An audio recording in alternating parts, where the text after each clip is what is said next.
చిన్న ప్రార్థన చేసుకుందామండి.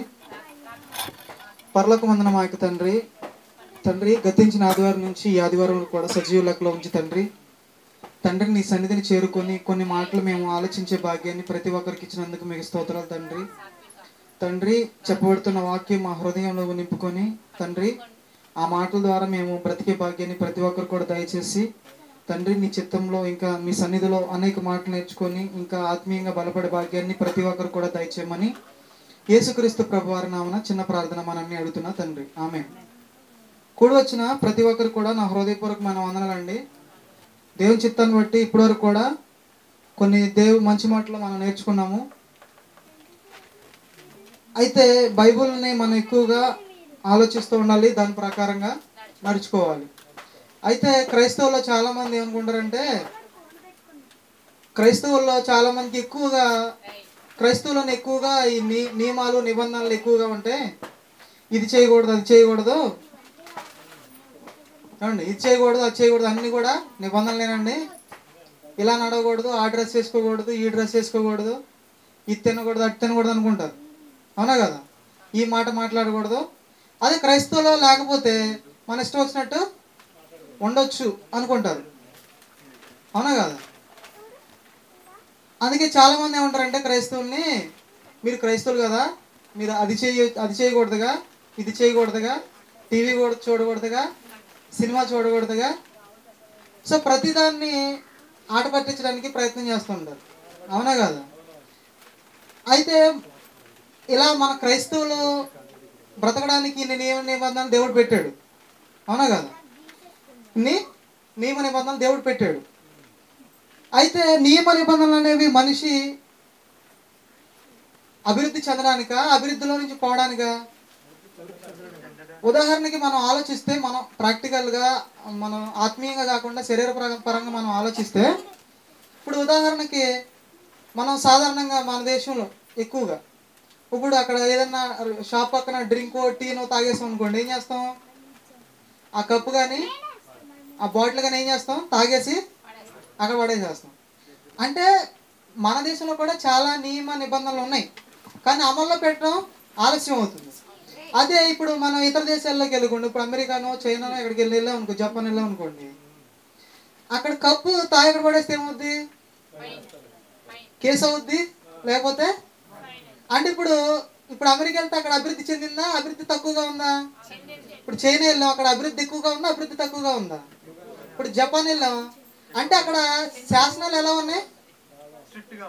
నియమ నిబంధనలు ఎక్కువగా ఉన్నాయి. అంత అభివృద్ధి చెందడానికి గల కారణం ఏంటని మనం అడిగితే ఏం చెప్తాం? అన్ని దేశాలు ఆ దేశాల్లో ఎక్కువగా అభివృద్ధి చెంది అంటే, అవునా కదా? ఖచ్చితంగా.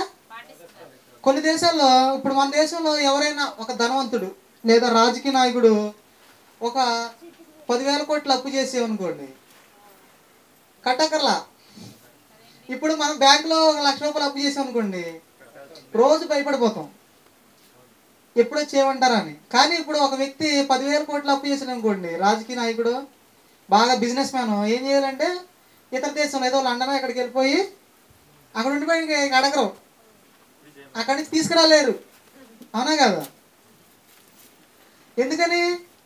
కానీ ఒక దేశం, నా దేశంలో ఎవరైనా బ్యాంకు లోన్ తీసుకొని కట్టపోయాడు అనుకో, ఏం జరిగింది తెలుసా? ఎక్కడైనా సీసీ కెమెరా ఉన్నాయి అనుకోండి, అక్కడికి వెళ్ళి సీసీ కెమెరా ముందు ఇలా నిలబడగానే అక్కడ ఒక టోన్ వస్తుంది, ఇతను లోన్ పే చేయలేదని వస్తుంది. అర్థమైందండి? మన దేశంలో ఎవరైనా పెద్ద పెద్ద బిజినెస్ మ్యాన్లు ఉన్నారు. ఇప్పుడు విజయ్ మాల్యా అని ఒక ఆయన ఉన్నాడు, ఆయన చాలా దరిదాపు 10,000 కోట్లు 13,000 కోట్లు ఇవ్వాలంట. సో అతను ఏం చేశాడంటే ఇక్కడ కట్టమన్నారని చెప్పేసి విదేశాలకు వెళ్ళిపోయాడు.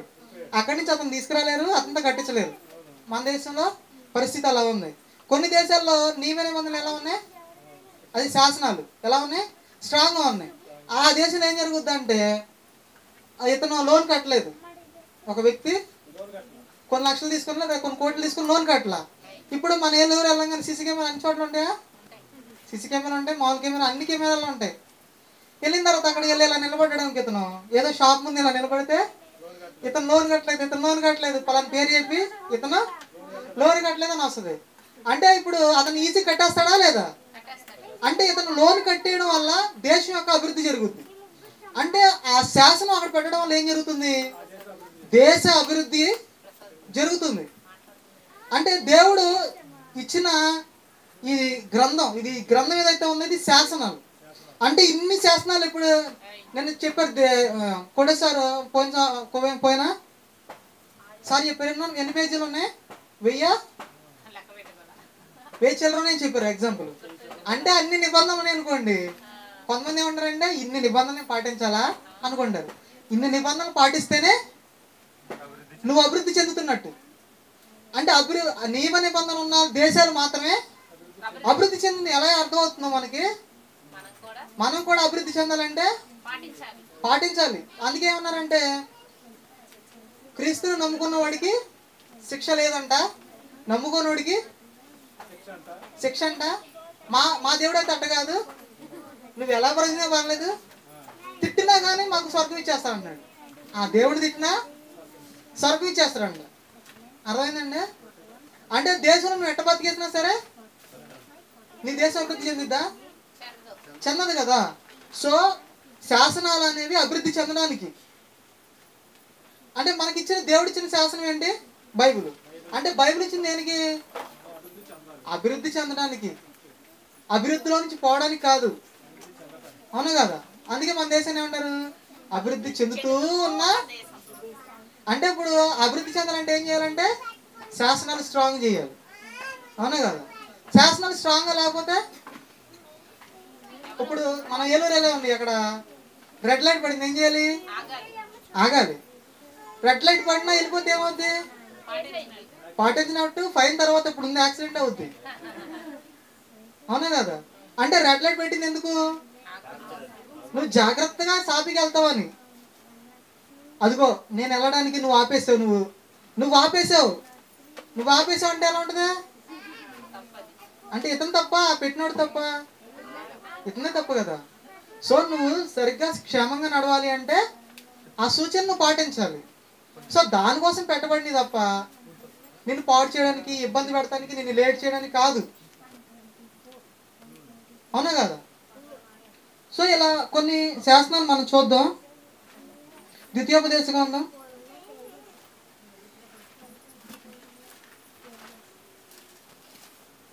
7వ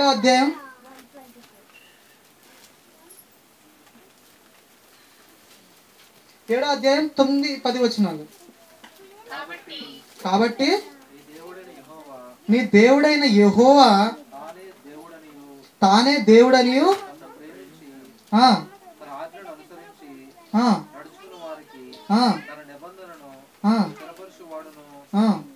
వెయ్యి తరముల వరకు కృప చూపువాడును నమ్మతగిన దేవుడు నీవు.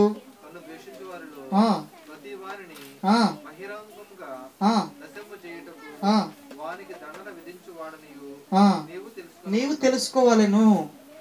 ఇక్కడ మాట్లాడేది ప్రపంచంలో ఉన్న అందరి కోసం కాదు మాట్లాడేది. ఇక్కడ అర్థమైందా మీకు? ప్రపంచంలో ఉన్న అందరి కోసం కాదు. దేవుణ్ణి ఎవరైతే అంగీకరించారో, దేవుని ప్రజలు ఎవరైతే ఉన్నారో వాళ్ళకి చెప్తున్నాడు. ఫస్ట్ ఏమన్నాడంటే నేనే దేవుడిని, వేరే దేవుడు నీకు లేడు. అవునా? కాబట్టి నీ దేవుడని యెహోవా తానే దేవుడు నీవు. అంటే ఇంకా వేరే దేవుడు పోయినసారి అంకుల్ గారు చెప్పారు ఏమని, కొన్ని విషయాల్లో నేనే అని చెప్పాలి. మీ నాన్న ఎవడయ్యంటే నేనే అని చెప్పాలి. నేను కూడా అనకూడదు. ఇక్కడ ఏమన్నాడంటే దేవుడు కాన్ఫిడెంట్గా చెప్తున్నాడు ఏమని, నేనే దేవుడను. ఆ విషయంలో కంపల్సరీ చెప్పాలి. అవునా కదా? తన్ను ప్రేమించి తన ఆజ్ఞలు అనుసరించి నడుచుకొని వారికి. ఇప్పుడు తన ఆజ్ఞలు ఎలా నడవాలంట? ప్రేమించి నడవాలంట. ఇప్పుడు కొంతమంది ఏమంటారు, ఆయన ఆజ్ఞలను పాటించిన వాడికే స్వర్గం అంటాడు. ఆయన ఆజ్ఞ ఎందుకు ఇచ్చాడు ఆజ్ఞలు? నువ్వు బాగుండాలని. అవునా కదా? రెడ్ లైట్ వేసినా వెళ్ళిపోతే ఎవరికి ప్రాబ్లం? మనకే సమస్య. ఇప్పుడు ఆజ్ఞలు ఇస్తే ఎందుకు ఇచ్చాడు? నువ్వు బాగుండాలనే కదా, నిన్ను ప్రేమించే కదా ఆజ్ఞలు ఇచ్చింది. తన నిబంధనను స్థిరపరచువాడను, 1000 తరములకు కృప చూపువాడను, నమ్మదగిన దేవుడనియు, తను దేశించు వారిలో ప్రతి వారిని బహిరంగముగా తన నిబంధనలు ఎవడైతే పాటించడో వాళ్ళకి ఏం చేస్తారంటే బహిరంగంగా శిక్ష విధించేస్తారంట. కొన్ని దేశాల్లో దుబాయ్ లాంటి కొన్ని దేశాల్లో ఏం చేస్తారంటే ఎవడైనా దొంగతనం చేసిన అనుకోండి, ప్రజల ముందు రోడ్డు మీద కొన్ని దేశాలు ఉన్నాయి, అన్ని దేశాలు కాదు, అక్కడే చేస్తారు. ప్రజలందరి ముందు బహిరంగంగా చేస్తారంట. ఇదే చెప్తున్నాను ఇక్కడ. అది కూడా ఎవరైతే నా ఆజ్ఞను పాటించుకోకుండా, నా మాట ఎన్నుకోకుండా ఎవరైతే ఉన్నారో వాళ్ళని ఏం చేస్తాం, బహిరంగముగా దండన విధించువాడని నీవు తెలుసుకున్నవాలేను. నువ్వేం తెలుసుకోవాలి? నా విధులను, నా కట్టడలను నువ్వు నడవకుండా నీ ఇష్టం వచ్చినట్టు బతికిస్తే బహిరంగంగా శిక్ష విధించేస్తాను. ఇది నువ్వేం తెలుసుకోవాలి, గుర్తుపెట్టుకోవాలి అన్నాడు. ఇది బయట వాళ్ళు కాదు, ఆయన నమ్మిన వారి కోసం చెప్తున్నాడు. ఆయన తను ద్వేషించు వారిని విషయము ఆలస్యము చేయక బహిరంగముగా వానికి దండన విధించును. ఏంటంటే బహిరంగంగా చేసేస్తాడంట. లేవికాండం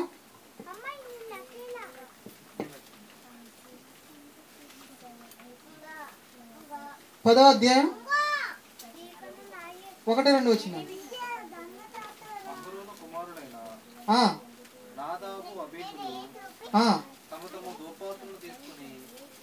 ఎవరంటే వీళ్ళు అహరోను కుమారులు. ఇది దేవుని పిల్లలేనా? అహరోను కుమారులైన నాదాబు తమ దోపార్తులను తీసుకొని వాటిలో నిప్పులుంచి దోపద్రవ్యం వేసేది ఎవరు? యాజకులండి. అంటే అహరోను గారు ఎవరు? యాజకులు కుమారులు, యాజకులు, అవునా కదా? అంటే అహరోను గారు ఫుల్ ట్రైనింగ్ ఇచ్చి ఉంటారు వీళ్ళకి, అవునా కదా? ఫుల్ ట్రైనింగ్ ఇచ్చారండి. ఎవరికి? నాదాబు అబీహులు అహరోను కుమారులకి దోపార్తులు తీసుకొని వాటిలో నిప్పులుంచి. అంటే దోపార్తులు వేయాలంటే ఏం కావాలి? మంట కావాలి, నిప్పు కావాలి. నిప్పులుంచి వాటి మీద దోపద్రవ్యములు వేసి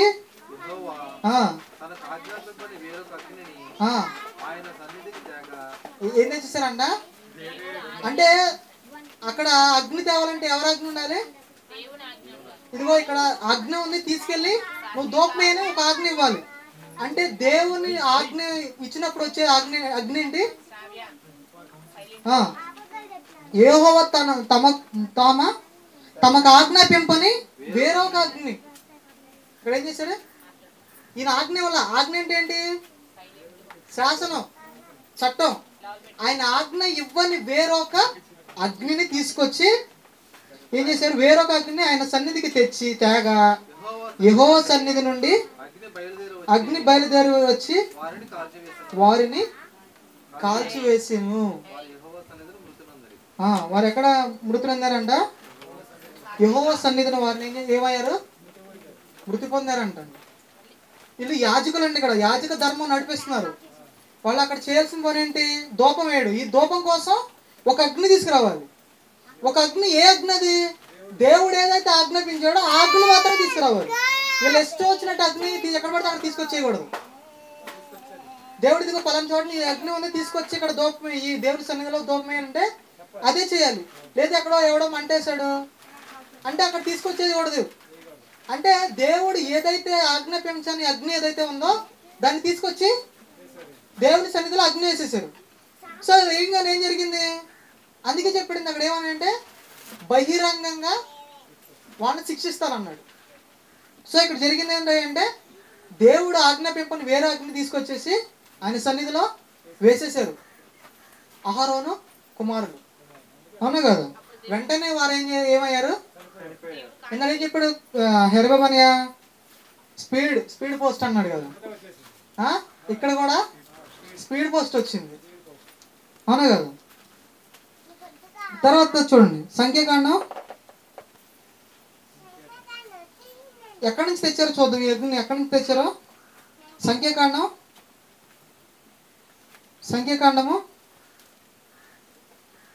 26:61. నాదాబు అబీహులు 26:61 అండి. నాదాబు అబీహులు యెహోవా సన్నిధికి అన్య అగ్ని తెచ్చినప్పుడు చనిపోయిరి. ఆ, వారిలో ఆ, నెల మొదలుకొని సరిపోద్దండి. ఎన్నో వచ్చిన 61. నాదాబు అబీహులు యెహోవా సన్నిధికి అన్య అగ్ని. ఇచ్చినప్పుడు చనిపోయారు. ఈ అగ్ని ఎక్కడి నుంచి తెచ్చారంట? అన్య అగ్ని అంటే అగ్ని ఉంది, దేవుని అగ్ని ఉంది, అన్య అగ్ని ఉంది. అంటే అన్నిలో ఏదైతే అగ్ని ఇస్తారో ఆ అగ్ని తెచ్చి చేస్తారు ఇక్కడ. దేవుని సన్నిధికి ఏదైతే అగ్ని తేకూడదో ఆ అగ్ని తీసుకొచ్చేసి దేవుని సన్నిధిలో ఆ అగ్నిని ఏమన్నాడంటే అన్య అగ్ని. దేవుని అగ్ని కాదు ఇది. దేవుని అగ్ని తీసుకోకుండా వేరే అగ్ని తీసుకొచ్చి వేయటం వల్ల చనిపోయారు. అంటే దేవునికి ఒక అగ్ని ఉంది, అన్యులకు ఒక అగ్ని ఉంది. అన్యులకు ఉన్నటువంటి అగ్ని తీసుకొచ్చి దేవుడి దగ్గర వేసేసాడు. మన యూట్యూబ్లో అతను ఏం చేస్తున్నాడంటే దేవుని వాక్యం, దేవుని సన్నిధిలో ఏం చెప్పాలి? దేవుని వాక్యం చెప్పాలి. ఒక ఆయన ఏం చేస్తున్నాడంటే యూట్యూబ్లో ఇప్పుడు మహేష్ బాబు గారు వచ్చి ఇక్కడ దేవుని వాక్యం చెప్తే ఎలా ఉంటుందని చెప్తున్నాడు. తర్వాత ప్రభాస్ గారు వచ్చి ఇక్కడ దేవుని వాక్యం చెప్తే ఎలా ఉంటుందని ఆయన వాయిస్ చేసి చూపిస్తున్నాడు. అవునా కదా? మిమిక్రీ. అంటే ఇప్పుడు దేవుని మాట మీరు ఎలాగో వినరో, దేవుని మాట మీరు ఎలాగో వినరో వాళ్ళ మాట అంటారు కాబట్టి వాళ్ళు వచ్చి చెప్తే ఎలా ఉంటుంది అన్నట్టు వాళ్ళు చెప్పినట్టు వాక్యం చెప్తున్నారు. అంటే వీళ్ళు ఎలా ఏం చేస్తారంటే దేవుని సన్నిధిలో దేవుని మాట చెప్పుకోకుండా అన్నిలు చెప్పేటువంటి మాటలు తీసుకొచ్చి ఇక్కడ చెప్తున్నారు. అవునా కదా? మరి వాళ్ళ మీద ఎందుకు అగ్ని దిగలేదంటే స్లో పోస్ట్ అది. అవునా కదా? తర్వాత లేవికాండం 16:12.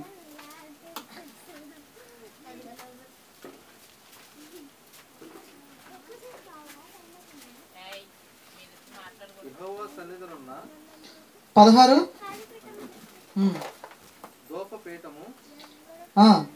ధూపపీఠం మీద నుండి ధూపార్చుల నిప్పులను తన పిడికిళ్లతో పరిమళ ధూప చూర్ణమును తీసుకుని అడ్డతెర లోపలికి వాటిని తెచ్చి తాను చావుకున్నట్లు ఆ ధూపము మేఘము వలె శాస్త్రముల మీదనున్న కరుణాపీఠమును కమ్ముటకు యెహోవా సన్నిధిని ఆ అగ్ని మీద ఆ ధూప ద్రవ్యమును వేయవలెను. అప్పుడు అతడు ఆ కోడె రక్తంలో కొంచెం తీసుకొని తూర్పు పక్కను కరుణాపీఠం మీద తన వేలితో ప్రోక్షించి కరుణాపీఠం ఎదుట తన వేలితో ఆ రక్తంలో కొంచెం 7 మార్లు ప్రోక్షింపవలెను. అప్పుడు అతడు ప్రజలర్పించు పాప పరిహార బలులకు మేకను వధించి అడ్డతెర లోపలికి దాని రక్తము తెచ్చి ఆ కోడె రక్తముతో చేసినట్టు దీని రక్తంతో చేసి కరుణాపీఠం సరిపోతుంది. యెహోవా సన్నిధినున్న ధూపపీఠము మీద నుండి ధూపార్తెడు నిప్పులను ఎక్కడి నుంచి తేవాలంటే ఇప్పుడు నిప్పులు ఎక్కడి నుంచి తేవాలో చెప్తున్నారండి ఇక్కడ. వీళ్ళు నాదాబు అబీహులు ఎక్కడి నుంచి తెచ్చారు? దేవుడు ఆజ్ఞాపించని వేరొక అగ్ని. ఆ వేరొక అగ్ని ఏంటి? అన్య అగ్ని. సో ఈ అన్య అగ్ని ఎక్కడి నుంచి తెచ్చారో చెప్తున్నానండి. అసలు ఎక్కడి నుంచి తేవాలో చెప్తున్నాడు ఇక్కడ. 12వ వచనం, యెహోవా సన్నిధినున్న ధూపపీఠం మీద నుండి ఎక్కడి నుంచి తేవాలి? యెహోవా సన్నిధినున్న ధూపపీఠం. యెహోవా సన్నిధిలో ధూపపీఠం ఏదైతే ఉందో ఆ పీఠం మీద నుండి ధూపార్తె నిప్పులను తన పిడికిలతో పరిమళ ధూప చూర్ణము తీసుకొని అడ్డతెర లోపలికి వాటిని తెచ్చి తాను చావకుండునట్లు ఆ ధూప మేఘము వలెను శాసనముల మీదనున్న కరుణపీఠము కమ్ముటకు యెహోవా సన్నిధిని అగ్ని మీద ధూప ద్రవ్యము వేయవలెను. ఈ నిప్పులు ఎక్కడి నుంచి తేవాలంట? ఆ ధూపపీఠం మీద ఏదైతే అగ్ని నిప్పులు ఉన్నాయో అక్కడి నుంచి తేవాలి. కానీ వీళ్ళు ఎక్కడి నుంచి తెచ్చేసారు? ఎక్కడ ఖాళీ ఎక్కడ వేసేస్తే అక్కడి నుంచి తీసుకొచ్చి వేసేసారండి. కాబట్టి ఇప్పుడు వీళ్ళు చేసిన ఏమన్నా తప్పంటారా? పెద్ద పాపం అంటారా? చెప్పండి. చేయకూడదు ఏదో చేసేసారా? కానీ మనకు అనిపిస్తుంది. అవునా కదా? ఏదో పొరపాటు చేసి ఉంటారండి. అవునా కదా? సరే ఇంకోటి చూద్దాం. సంఖ్యాకాండం 15:28.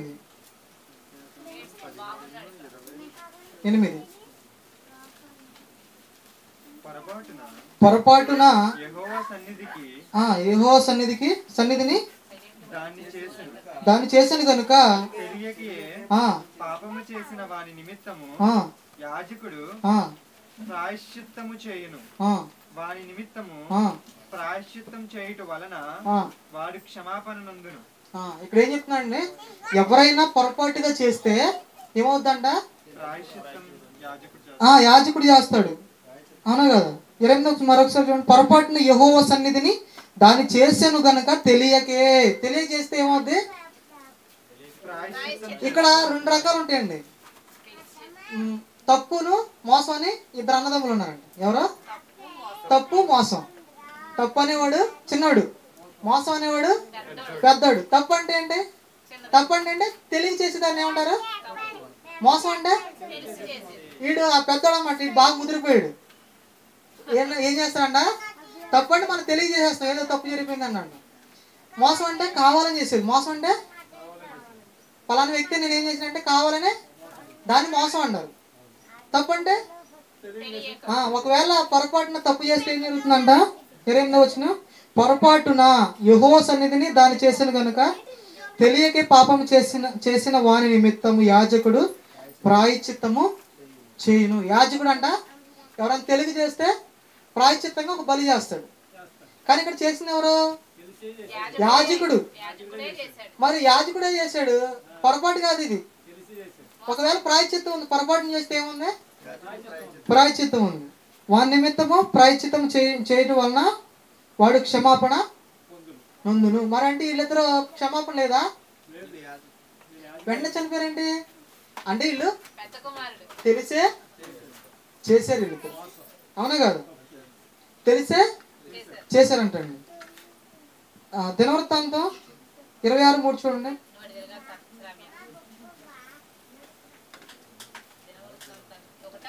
2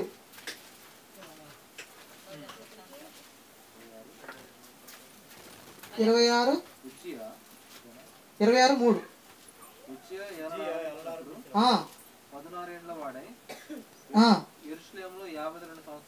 ఎన్ని సంవత్సరాలు అంటే? 52 సంవత్సరాలు. అంటే మామూలు ఎక్స్పీరియన్స్ ఉంటుంది అంటారా? మామూలుగా ఇప్పుడు ఎవరైనా 52 సంవత్సరాలు వెళ్ళగలరా? అంటే ఈయనకి దేవుని గురించి కానీ అక్కడ శాసనాల గురించి కానీ ఏం తెలియదు అంటారా? అంటే 52 సంవత్సరాలు యాజకత్వం అంటే ఏలేడు రాజు. యాజకత్వం కాదు, రాజు 52 సంవత్సరాలు ఏలేడు అంటండి. ఇది 3వ వచనం అండి. ఇప్పుడు 16వ వచనం చూడండి. అయితే బాగా స్థిరపడిపోయాడు. 52 సంవత్సరాలు వెళ్ళాడంటే ఎలా ఉంటాడు? బాగా స్థిరపడిపోయాడు అంటండి. ఎక్కడ? మనసును గర్వించి చెడిపోయాడు అంటండి. అతడు ధూపపీఠ మీద ధూపం వేయుటకై ఎవరు ప్రవేశిస్తారు? మనకు తెలుసు, యాజకులు ప్రవేశించాలి. ఇక్కడ రాజు నేనే యాజకుడు అనుకున్నాడు అనుకుంటా. అవునా కదా? నేనే యాజకుడు అనుకొని ద్రోహం చేసినంటే ఎవరి మీద? యెహోవా మీదే ద్రోహం చేశాను. మరి దేవుడు ఏమన్నాడు? నేనే దేవుడను, వేరొక దేవుడు. కానీ ఎవరి మీద ద్రోహం చేశాడు ఈయన? యెహోవా మీద ద్రోహం చేసి అజర్యాయు అతనితో కూడా ధైర్యవంతులైన యెహోవా యాజకులు 8 మంది అతని వెంబడి లోపలికి పోయిరి. వారు రాజైన ఉజ్జియాను 20 మంది ఉజ్జియాను ఎదిరించి ఉజ్జియా యెహోవాకు ధూపము వేయుటకై ప్రతిష్ఠించబడిన అహరోను సంతతి వారైన యాజకుల పనియే గాని నీ పని కాదు. పరిశుద్ధ స్థలములో నుండి బయటకి పొమ్ము, నీవు ద్రోహము చేసి ఉన్నావు. దేవుడైన యెహోవా సన్నిధిని ఇది నీకు ఘనత కలుగు చేయదని చెప్పగా ఉజ్జియా ధూపము వేయుటకు ధూపార్తిని చేత పట్టుకొని రౌద్రుడై యాజకుల మీద కోపము చూపెను. యెహోవా మందిరములో యాజకులు చూచుచునే ఉన్నప్పుడు అతని నొసట కుష్టి రోగము పుట్టిందంటండి. అక్కడ యాజకులు ఉన్నారు, యాజక ధర్మం చేయడానికి చాలా మంది అక్కడ ఉన్నా కానీ వాళ్ళందరూ ఉన్నా కానీ ఏం చేస్తున్నాడు, వెళ్ళిపోయి యెహోవా మీద ద్రోహం చేసి ఏం చేస్తున్నాడంటే ఇతనే అంటే 52 సంవత్సరాలు ఏళ్ళ అతనికి తెలియదంటారా?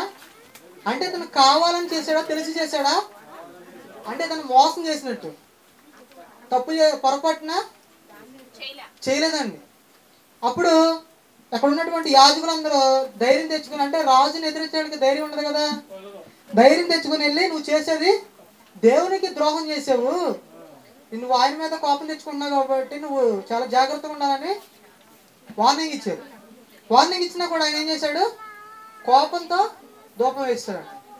వేసినప్పుడు ఆయన ఏమొచ్చిందంటే అక్కడ కుష్టి రోగం వచ్చేస్తున్నాడు. అందుకే దేవుడు నియమ నిబంధనలు ఇచ్చినప్పుడు ఏం చెప్పాడంటే బహిరంగంగా అందరి ముందు ఏం చేస్తాను, శిక్ష విధిస్తాను అన్నాడండి.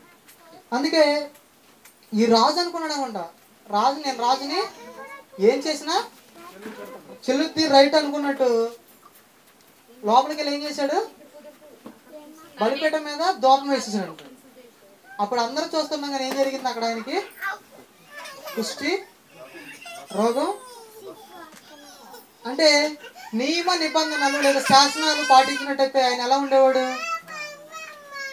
ఇంకొక 52 సంవత్సరాలు పరిపాలించేవాడేమో, అవునా కాదు? అంటే దేవుని శాసనాలు పాటించకపోతే ఎవరికి లాసు, మనకే లాసు, ఆయనకేమి లాసు లేదు. అందుకే యేసుక్రీస్తునందు ఉన్న వారికి లేని వారికి శిక్ష ఉంది. అంటే ఆయన శాసనాలు ఆయన కట్టడలు పాటించకపోతే వారికే నష్టం, పాటిస్తే వారికే లాభం. ఒకవేళ తెలియక చేస్తే ఓకే, కానీ తెలిసి చేస్తా ఉంటే అవునా కదా? నాదాబు అబీహులకు ఎలాగైతే అది వెంటనే వచ్చింది, మనకి టైం పడుతుంది. తర్వాత రాజుని అనుకొని దేవునికి ద్రోహం చేశాడు. 52 సంవత్సరాలు ఆయన సన్నిధిలో చూస్తాడు, ఆయన యాజకుని చూస్తా ఉన్నాడు, అన్ని చూస్తున్నాడు, స్థిరపడ్డాడంట. మళ్ళీ స్థిరపడి ఆయన సన్నిధికి వెళ్ళి ఏం చేశాడు, ద్రోహం చేసి ధూపం వేసేసాడు. అంటే జనం అందరూ చూస్తుండగానే ఏం జరిగింది, కుష్టి రోగం వచ్చిందంటండి. సో పొరపాటు చేస్తే అవకాశాలు ఉంటాయి. అందుకేం చెప్పాడంటే హెబ్రీ పత్రిక 10:26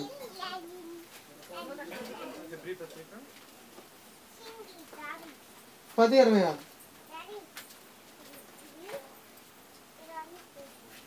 మనము సత్యమును గూర్చి అనుజ్ఞానం పొందిన తర్వాత బుద్ధిపూర్వకముగా పాపము చేసిన ఎడల పాపమునకు బలి ఎకను ఉండదు గాని న్యాయపు తీర్పునకు భయముతో ఎదురు చూచుటియు విరోధులను దహింపబోవు తీక్షణమైన అగ్నియు నెకను ఉండును. ఎవడైనను మోషే ధర్మశాస్త్రము నిరాకరించిన ఎడల సరిపోద్దండి.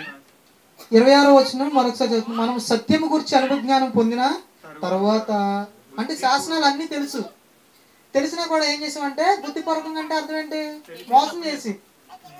మోసం చేసి పాపం చేసిన పాపమునకు బలికను ఉండదు కానీ న్యాయ తీర్పునకు భయముతో ఎదురు చూసే విరోధులను దహించబోవు తీక్షణమైన అగ్నియు ఇకను ఉండును.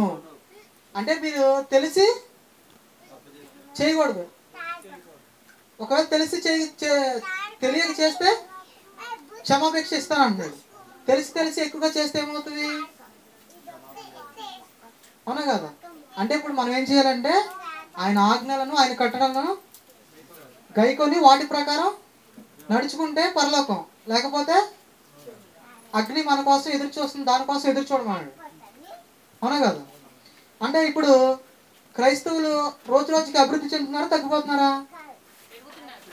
అంటే నియమ నిబంధనలు ఎక్కువగా ఉండబట్ట, నియమ నిబంధన తక్కువగా ఉండబట్ట?